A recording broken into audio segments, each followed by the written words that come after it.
민수기 25장 1절에서 9절까지 말씀입니다. 민수기 22장에서 24장까지의 내용은 발락이 발람 선지자를 불러서 이스라엘 백성을 저주하려고 했었습니다. 그런데 우리가 앞에서 계속 보았던 것처럼 하나님의 백성들을 하나님께서 저주하지 못하게 하셨고 하나님의 은혜와 축복이 불가항력적으로 이스라엘에게 임하게 된다는 것을 우리는 보았습니다. 그러니까 발락은 이렇게 저렇게 다양한 면들을 보여주면서 어떻게 조금이라도 이스라엘을 저주하게 하고 싶었지만 발람은 결코 하나님의 뜻이 아니라고 그렇게 하지 않고 오늘 본문 25장을 우리가 읽었지만 24장 마지막 절을 보면 발람이 일어나 자기 곳으로 돌아가고 발락도 자기 길로 갔다라고 되어 있습니다. 그러니까 이스라엘 백성을 저주하는 것은 불가능하다라는 것을 이제 3장에 걸쳐서 보았거든요. 근데 오늘 본문 25장을 보면 좀 갑작스럽게 이스라엘 백성들이 하나님의 심판을 받아서 무려 24,000명이나 죽는 사건이 등장합니다. 그러니까 22장에서 24장까지를 보면 이스라엘 백성들은 저주받지도 심판받지도 않을 것 같은데 오늘 본문에 들어오면 너무나 갑작스럽게 이들이 엄청난 심판을 받고 있다는 것을 보게 되는 거죠. 앞서 말한 것처럼 감히 저주할 수도 없는 백성이고 오히려 하나님의 축복이 임하는 백성이라고 말씀하셨는데 이렇게 큰 재앙과 또 심판을 받고 있다는 것을 우리가 보게 되는 거죠. 오늘 본문의 내용을 통해 우리가 알 수 있는 것은 이스라엘 백성들은 저주할 수 있는 백성은 아닌 건 맞지만 이들이 음행하고 우상 숭배할 때는 하나님께서 또한 심판하는 그러한 존재라는 것을 알게 됩니다. 그러니까 저와 여러분의 삶이나 하나님의 백성이 누가 우리를 저주해서 저주를 받는 건 아니지만 하나님 앞에 우리가 심판받을 행동들을 할 때에는 또 하나님께서 우리를 징계하신다라는 것을 볼 수 있게 되는데요. 25장의 내용이 좀 갑작스럽긴 합니다. 왜 갑자기 이런 일이 일어나는가? 그러니까 우리가 민수기를 쭉 읽어보면 이 본문에서는 알 수는 없는데요. 나중에 뒤에 가보면 31장에서 이 사건의 배우가 누구인가가 드러나는데 그 배우에는 발람이라고 하는 선지자가 이 배우에 있다는 것을 알게 됩니다. 그러니까 발람은 하나님께서 이스라엘 백성을 저주하는 일을 막았기 때문에 저주하지는 못했어요. 하지만 발락에게 도움을 주고 간 것입니다.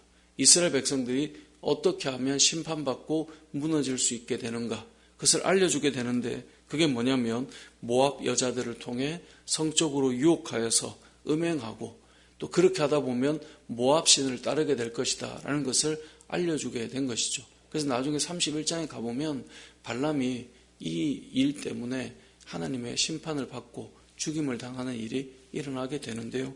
그러니까 오늘 본문은 24장 25절을 보면 그렇게 그냥 헤어진 것 같지만 그냥 헤어진 것이 아니라 이 사건 25장의 사건이 일어나도록 발람이 뭔가를 도와주고 갔다라는 것을 이제 뒤에 성경의 내용들을 보면 이제 알게 되는데요. 그래서 25장에 보면 오늘 본문에서 알 수 있는 것 이스라엘 백성이 모압 여자들과 음행하고 모압 땅의 신들을 섬기고 그렇게 하면서 심판을 받고 징계받는다는 것. 앞서 말한 것처럼 하나님의 백성들, 그리스도인들을 여러분들을 누가 저주해서 우리는 저주받을 사람이 아닙니다. 그럼에도 우리는 축복받을 사람이고 하나님의 백성입니다. 하지만 그럼에도 우리가 기억할 것은 하나님을 떠나고 음행하고 이방신을 섬기고 우상숭배를 하는 그러한 모습에는 가차없이 하나님의 징계가 임하게 된다는 것이 오늘 본문을 통해 알 수 있는 첫 번째 메시지입니다. 두 번째로 기억할 것은 오늘 본문에 등장하는 비느하스의 모습을 통해 우리는 어떤 삶을 살아야 되는가를 알 수 있는데요.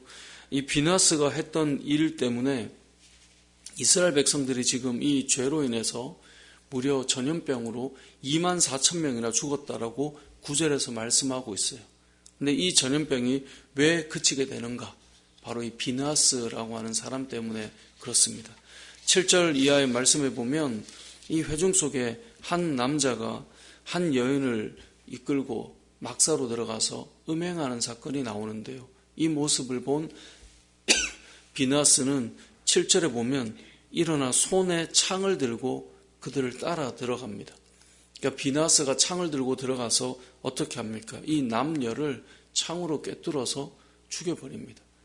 엄청 잔인할 수도 있고 엄청 어떻게 이럴 수 있는가라고 생각할지 모르나 이 죄에 대해서 단호하게 음행을 멈추게 하는 비느하스의 창으로 인해서 이스라엘 백성들은 전염병이 멈추고 모두가 살게 된다라는 것이 오늘 본문이 주는 또 하나의 메시지입니다.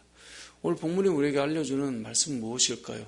우리에게 죄에 대해서는 단호하고 분명할 줄 알아야 된다라는 것을 말씀해 주고 있는 것입니다. 어찌 보면 차가울 정도로 냉정하게 우리에게 살아가는 길이 무엇인지를 알려주는 것이죠. 우리는 따뜻하게 살아야 됩니다. 또 따뜻한 것이 성도의 삶이고 그런데 우리는 기억해야 될 것이 그게 항상 옳은 것은 아닙니다. 죄에 대해서는 차가울 정도로 냉정하게 단호해야 모두가 살 수 있다는 것을 오늘 본문은 우리에게 알려주게 됩니다. 특별히 비나스는 오늘 비나스가 그냥 등장하는 게 아니라 그가 어떤 인물인지를 표현하는데요. 25장 7절을 보면 제사장 아론의 손자 엘르아살의 아들 비나스라고 되어 있습니다. 자, 아론은 대제사장이잖아요. 그러니까 대제사장의 계보 안에 있는 사람이 비나스예요. 대제사장은 이스라엘 백성들을 축복하고 또 하나님 앞에 범죄한 이스라엘 백성들을 위해 속죄하고 그렇게 살아야 될 사람이 이 대제사장의 계보잖아요.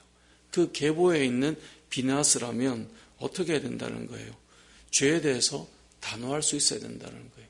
적어도 이스라엘 백성 공동체를 위해 제사장으로 섬길 사람이라면 죄에 대해서 단호해야 모두가 살 수 있다는 거예요. 만약에 이 모습을 보고도 대제사장이 죄에 대해서 단호하지 못하면 그 사람 자신은 좀 더 좋아 보일지 모르나 전염병은 끝나지 않았을 것입니다. 이 이스라엘 백성들의 고통과 전염병은 비나스의 창 끝으로 끝이 나게 됩니다. 그렇다면 우리 역시도 마찬가지 아니겠습니까?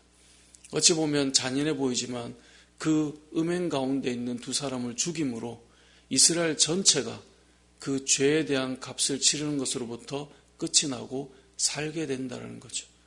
저와 여러분의 삶이 그러하다라는 것입니다. 우리가 이러지도 저러지도 않는 상태에서 수많은 사람이 죽어갈 수도 있는 그 상황에 죄에 대해서 단호하고 분명한 것이 다 같이 죽을 수밖에 없는 상황에 모두가 살아가게 되는 그 일을 만들게 된다라는 것. 이것은 때로는 너무나 분명하고 단호한 사건이기 때문에 쉽사리 우리가 결정을 하지 못할 수도 있지만 분명한 것은 비나스의 창이 이스라엘 백성들 전체를 살리고 있는 창이 된다는 것을 우리는 기억해야 된다는 것이죠. 말씀을 정리해 보겠습니다.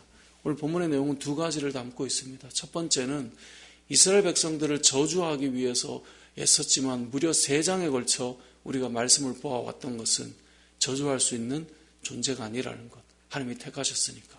하지만 하나님 앞에 음행하고 우상을 숭배하는 그들은 어쩌면 저주보다 더 무서운 하나님의 징계와 심판을 받고 있다는 것을 우리가 볼 수 있는 것이고, 또 한 가지는 이것을 마무리하고 정리하는 자가 등장하는데 너무나 냉정하고 차가워 보이지만 죄에 대해서는 단호할 수 있어요. 그것이 모두를 살리는 길이 된다라는 것을 보여주는 것인데요. 저와 여러분의 삶 속에 비나스의 창과 같은 의를 향한 또 죄에 대한 분명한 믿음의 삶이 일어나서 우리 개인뿐만 아니라 공동체를 살리고 또 하나님이 기뻐하시는 거룩한 하나님의 백성들을 살려나가는 저와 여러분의 삶이 되시길 주님의 이름으로 축복합니다.